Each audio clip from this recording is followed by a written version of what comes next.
Olá, alunos do segundo ano do Colégio Militar de Brasília. Aqui é a professora Silvia. Eu estarei com vocês nesta aula de número 11, onde os objetos do conhecimento serão, então, a botânica, com a sistemática e taxonomia, a classificação geral dos grandes grupos vegetais. O referencial teórico está, então, nas páginas 482 e 483 do livro didático de vocês. Então, vamos ao nosso estudo. Bom, aqui eu quero mostrar para vocês os representantes dos grupos informais dentro da botânica que nós vamos trabalhar. O primeiro grupo, então, são as briófitas, representadas pelos musgos, aqueles organismos bem pequenininhos que formam aqueles tapetes sobre pedras e locais úmidos. O próximo grupo, então, as pteridófitas, representada então pelas samambaias.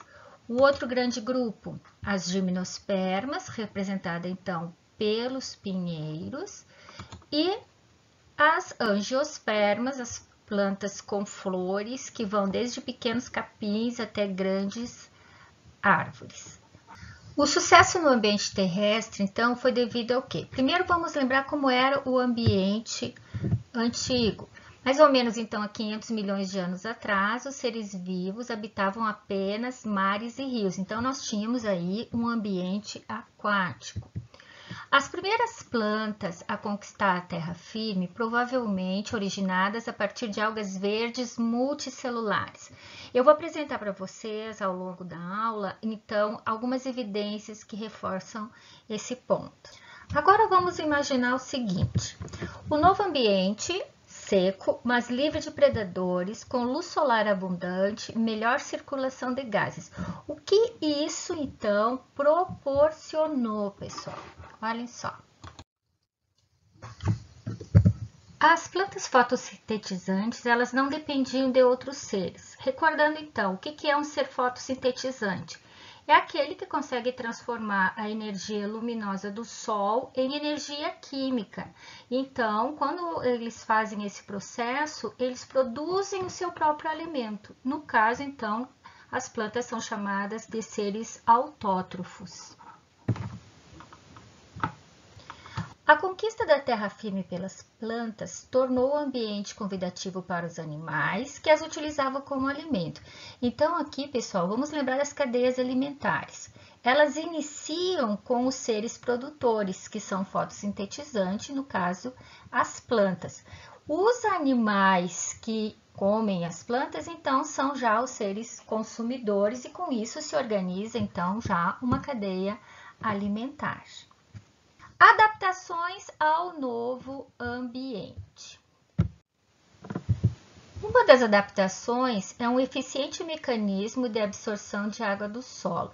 Então, vocês vão ver que as plantas desenvolveram as raízes, desenvolveram nas plantas mais simples os rizóides, que ao longo das nossas aulas, então, nós vamos verificar isso. Revestimento impermeável das superfícies expostas, o que leva a uma diminuição da perda de água por evaporação. Esse revestimento, pessoal, eu posso exemplificar para vocês como presença de cutícula sobre as folhas, camada de cera, que evita a perda de água, entre outras adaptações que nós também vamos ver mais adiante. Mecanismo rápido de condução da seiva envolve um conjunto de vasos que vão conduzir a seiva bruta e elaborada. Recordando, então, o xilema é o tipo de vaso que carrega a seiva bruta, que é constituída de água e sais minerais. Essa seiva ela é conduzida das raízes até as folhas. Lá nas folhas ocorre a fotossíntese, produção de glicose, que, acrescida essa glicose de água e sais minerais, vai compor a seiva elaborada. Esta seiva elaborada, então, ela é transportada pelo floema, que sai das folhas em direção às raízes, se espalhando por todas as partes da planta. Uma coisa também importante com relação a esse mecanismo de condução de seiva é que foi possível o aumento do tamanho das plantas, uma vez que agora a distribuição de nutrientes não é por difusão de célula a célula. Uma outra adaptação, então, é o mecanismo de sustentação do corpo por meio de tecidos rígidos. Esses tecidos são o colênquima e o esclerênquima, que foram estudados no primeiro ano no assunto de histologia vegetal. E a adaptação mais importante, nós temos aqui os novos tipos de reprodução sexuada, sem a necessidade dos gametas masculinos nadarem até o feminino. Bom, pessoal, é o seguinte, em briófitas e pteridófitas, os gametas masculinos, eles são flagelados e precisam da água para nadarem até o gameta feminino. Já em gimnospermas e angiospermas, vai surgir o grão de pólen, que contém o gameta masculino, que é independente da água. Vocês vão ver, então, o que acontece com o grão de pólen, levando a essa independência da água. Então, isso é um assunto um pouquinho mais adiante. Para um indivíduo ser incluído no reino Plantae, ele precisa ter algumas características que nós vamos listar agora. A primeira, apresentam no ciclo de vida embriões multicelulares maciços que se desenvolvem à custa do organismo materno no processo chamado então matrotrofia, matros de mãe, trofia, nutrição. O que eu quero chamar a atenção agora, pessoal, é que os embriões das plantas, eles são maciços. Fazendo uma comparação com os embriões de animais que vocês estudaram no primeiro ano, os embriões de animais, eles apresentam cavidades. Um exemplo de cavidades seria o celoma, então. Aqui nós temos uma célula vegetal típica para nos recordarmos as outras características. Então, todas as plantas, elas serão eucariontes. Por que eucariontes? Porque elas têm carioteca. Carioteca é a membrana que vai formar, então, o núcleo. Então, quando nós falamos que os eucariontes têm núcleo, eles só têm núcleo por conta da presença da carioteca. Outra característica, todas as plantas são multicelulares, então tem várias células. Outra característica, são organismos fotossintetizantes, eles vão fazer fotossíntese, eles vão transformar energia luminosa em energia química. E ainda 3 organelas importantes. A primeira organela aqui, parede celulósica. Essa parede celulósica, então, é o reforço, aqui é a parede celulósica, aqui está sendo identificado como parede celular, composta, então, de celulose. Ela fica protegendo a membrana plasmática aqui. E ainda, vacúolos e plastos, os cloroplastos. Então, olhem só.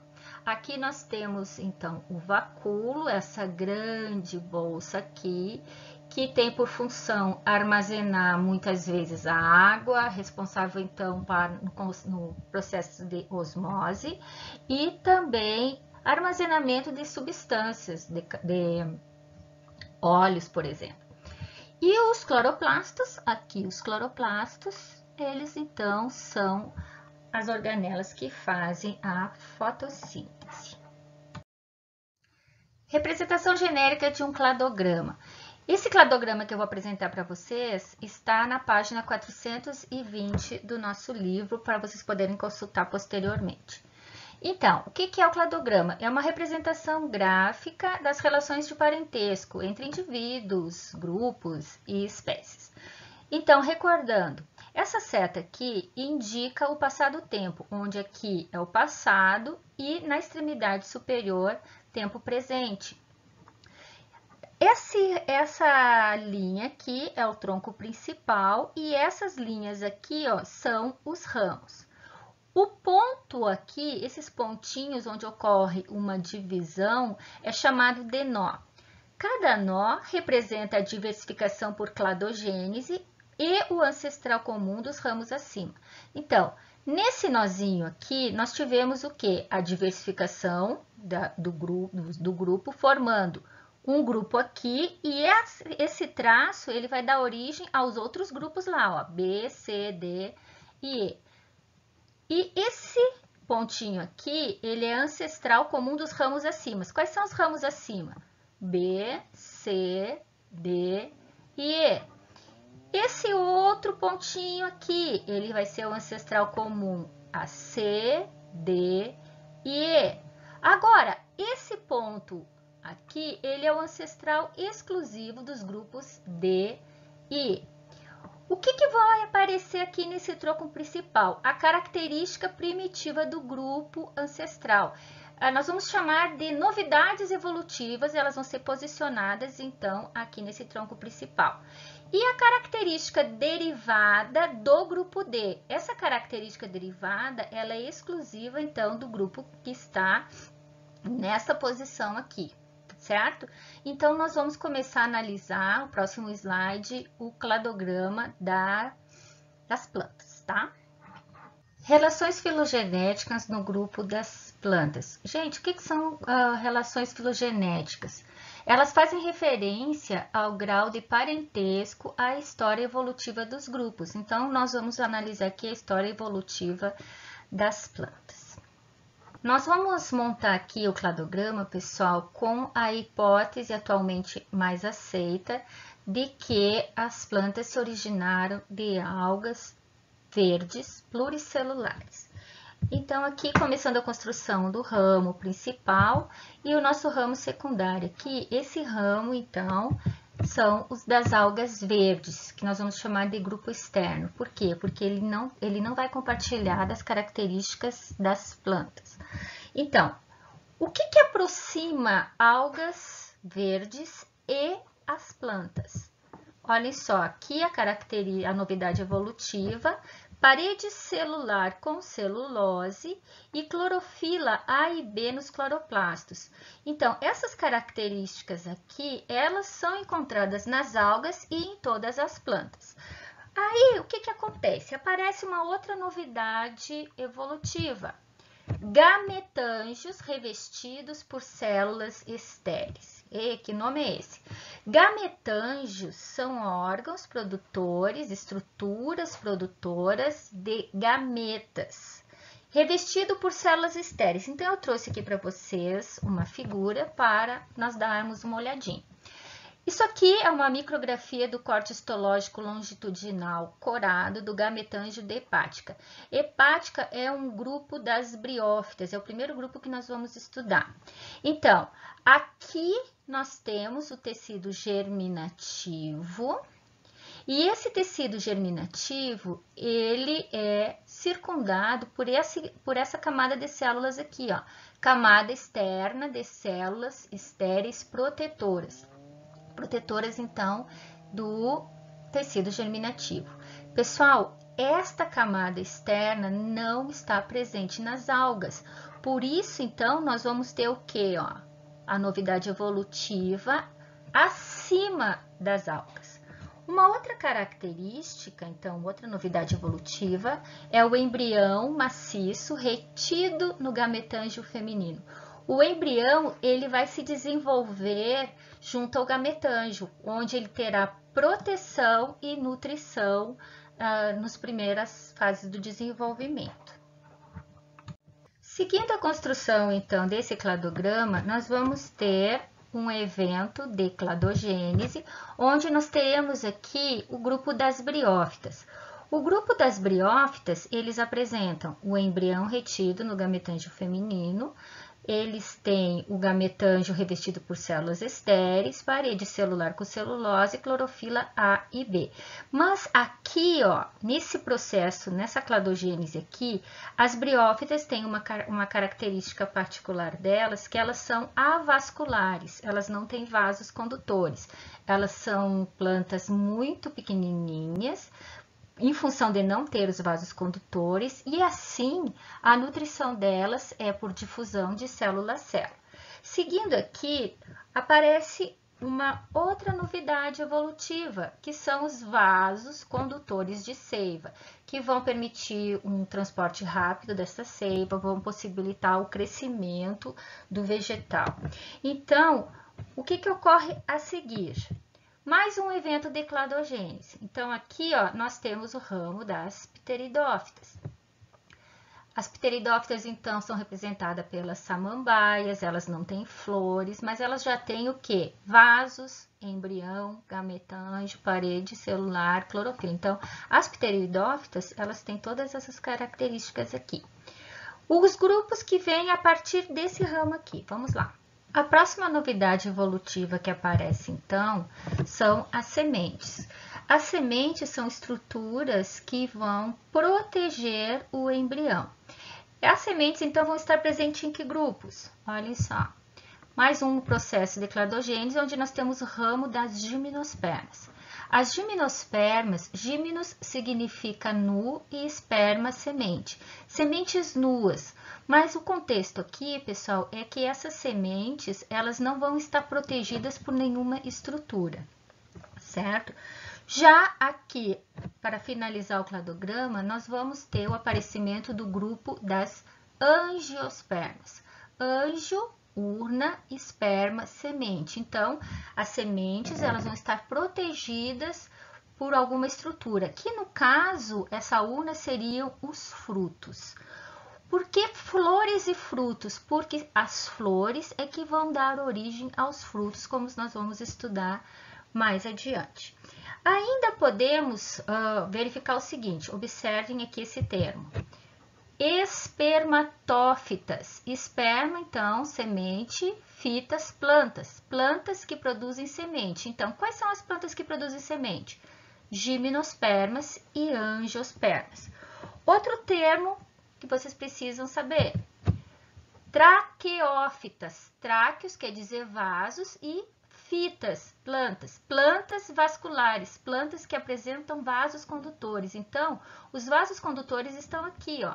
Então, pteridófitas, gimnospermas e angiospermas são consideradas traqueófitas.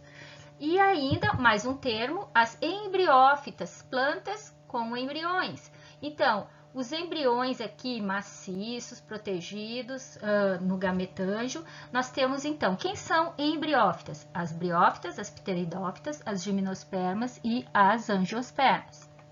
Ainda vamos ver mais dois termos que são termos que não estão muito em uso, mas que vocês podem vir a encontrar. Então, briófitas e pteridófitas são plantas ditas criptógamas. Criptos quer dizer escondido e gamos relacionado aos gametas. Então, a parte reprodutiva, os órgãos reprodutivos ficam escondidos.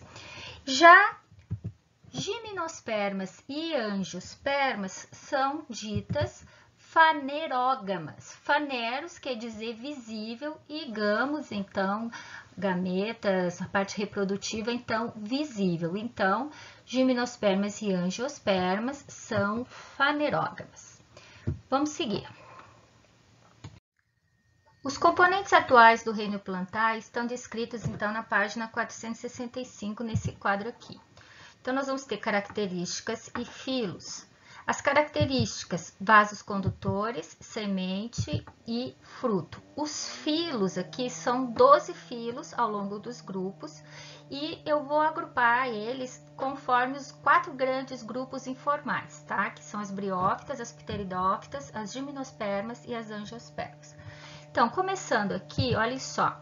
Quanto a vasos, plantas avasculares, que não têm vasos, sem semente e sem fruto. Qual é o grande grupo? São as briófitas. As briófitas, então, elas têm esses 3 filos aqui.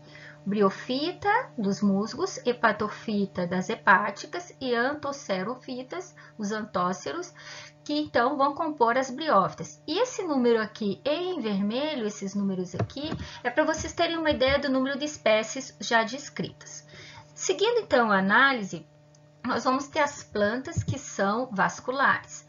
Plantas vasculares, sem semente, sem fruto, vão compor o grupo das pteridófitas. Tá? Então, quais são os filos desse grupo informal pteridófita? As pterofitas, aqui as samambaias e avencas, licofita, licopode, selaginela, cefanofitas da cavalinha, pisolotofita, as pisolotáceas. Então, nós temos aqui ó, esses 4 filos e o número de espécies descritas.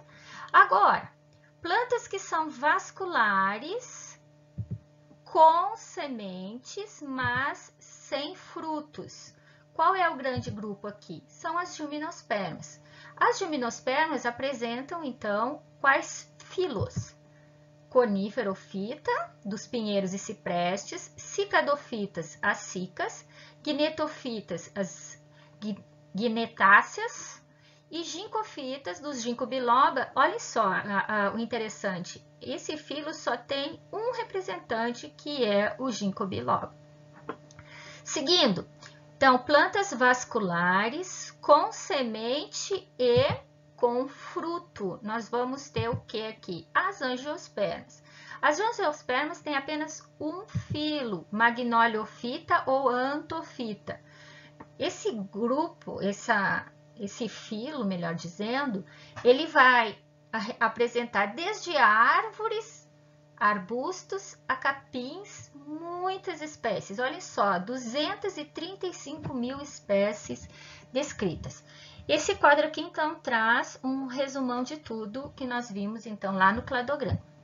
Ciclo reprodutivo de animais e plantas. Por que eu estou trazendo animais e plantas? Porque nós vamos comparar um ciclo com o outro e ver as diferenças. Vamos começar pelo ciclo dos animais, muito conhecidos de vocês. Então, nós vamos partir de um indivíduo adulto. Esse indivíduo adulto é diploide. Lembrando que o diploide é representado pela notação 2N. Esse 2N significa o quê? Que todos os cromossomos estão aos pares, formando os pares de cromossomos homólogos.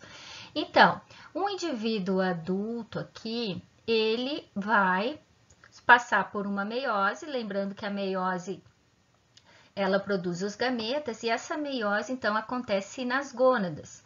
Então, os espermatozoides vão ser produzidos nos testículos e os óvulos vão ser produzidos, então, nos ovários. Então, o indivíduo diploide, ele passa por meiose e forma os gametas masculino e feminino.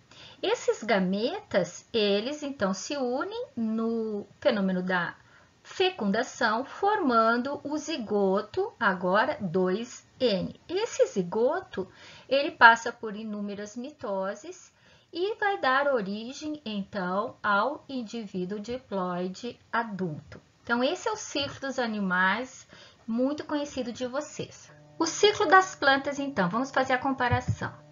Então, nas plantas, diferente dos animais, nós vamos ter um indivíduo diploide e um indivíduo haploide ao longo desse ciclo.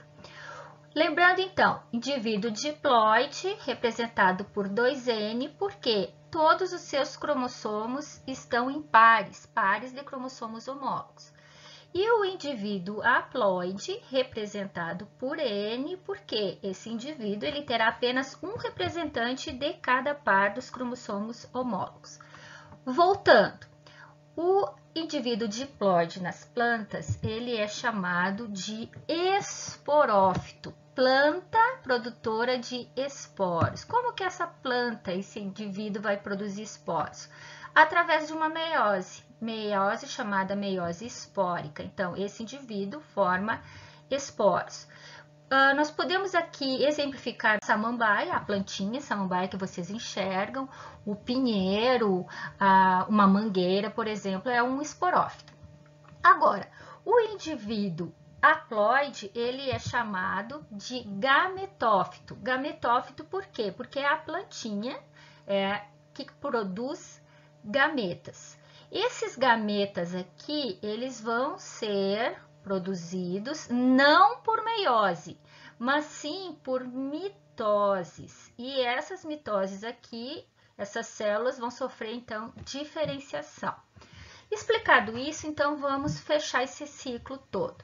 Então, nós temos aqui o indivíduo diploide, o esporófito, que sofrerá meiose e produzirá, então, esporos. Esses esporos, pessoal, eles germinam, crescem, por meio de mitoses e vão dar origem, os esporos são N, eles vão dar origem aos gametófitos.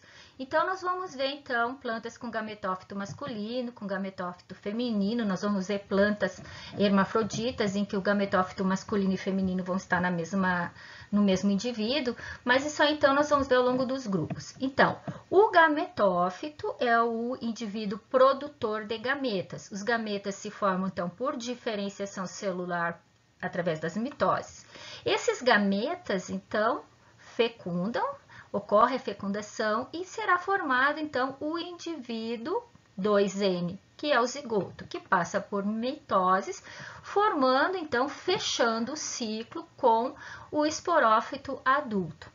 Então, aqui, pessoal, nós temos os ciclos reprodutivos dos animais e das plantas que vocês podem, então, comparar. Nos animais, nós temos apenas um indivíduo que sofre meiose. Já nas plantas, nós vamos ter, ao longo do ciclo, 2 indivíduos, um diploide e outro haploide, certo? Então, vamos seguir um pouquinho mais. Ainda com relação ao ciclo reprodutivo, que nós vimos no slide anterior, o ciclo das plantas, além das plantas, também diversas algas têm o mesmo tipo de ciclo.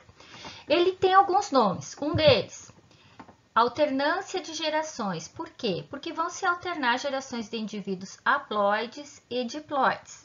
Outra coisa, esses indivíduos haploides, vocês vão ver que eles podem ser chamados de ciclo da reprodução sexuada e da reprodução assexuada, onde os indivíduos haploides, eles formarão gametas por reprodução sexuada, então aqui os gametas, e os indivíduos diploides, eles formarão esporos por reprodução assexuada. Então, seria um dos nomes. O próximo nome relacionado ao ciclo das plantas é o ciclo da meiose espórica. Por quê? Porque essa meiose, ela é formadora de esporos e não de gametas. Outro nome para nós falarmos aqui é o aplonte diplonte. Por quê? Porque ao longo do ciclo nós teremos indivíduos haploides e diploides nesse ciclo aí, tá? Então, são esses nomes. Evolução do gametófito versus o esporófito. Vamos analisar o seguinte, olha só. Aqui nós temos representantes dos 4 grupos, briófitas, pteridófitas, gimnospermas e angiospermas. Nós vamos ver em detalhe isso mais adiante. Esse esquema aqui diz o seguinte, ó, esquema das fases gametofítica, fundo amarelo. Na realidade, quando eu escaneei, ficou meio rosado. Então, aqui eu trouxe o seguinte, essa parte aqui, rosada, é o gametófito, representação do gametófito. E em azul, nós temos aqui o esporófito. Então, como se dá a evolução ao longo dos grupos? Em briófitas, o indivíduo que dura mais é o gametófito, é o indivíduo verdinho aqui que nós vamos ver na próxima aula, certo? Então, o gametófito, ele é mais duradouro do que o esporófito. Nas briófitas, o esporófito, aqui serão formados os esporos, é uma fase transitória, de curta duração. Já nas pteridófitas, o gametófito, é chamado de prótalo, ele é hermafrodita, ele tem os órgãos reprodutores masculino e femininos nesse mesmo órgão, e esse órgão ele vai reduzir ao passo que vai aumentar o esporófito, que é a nossa samambaia aqui. Já em gimnospermas e angiospermas, ocorre uma redução muito grande dos gametas masculino e feminino. No caso, o óvulo é gametófito, gente. O gameta feminino é a osfera que vai ficar aqui dentro, que nós vamos ver posteriormente. E aqui é o grão de pólen em germinação, ele está formando aqui o tubo polínico. O grão de pólen é o gametófito. Esse grão de pólen, ele vai trazer, então, o gameta masculino, que são as células espermáticas. Então, tanto gimnospermas quanto angiospermas, o gametófito é muito pequenininho. Então, por isso essa representação aqui, ó, que ao longo da evolução das plantas ocorreu uma redução dos gametófitos e um aumento do esporófito.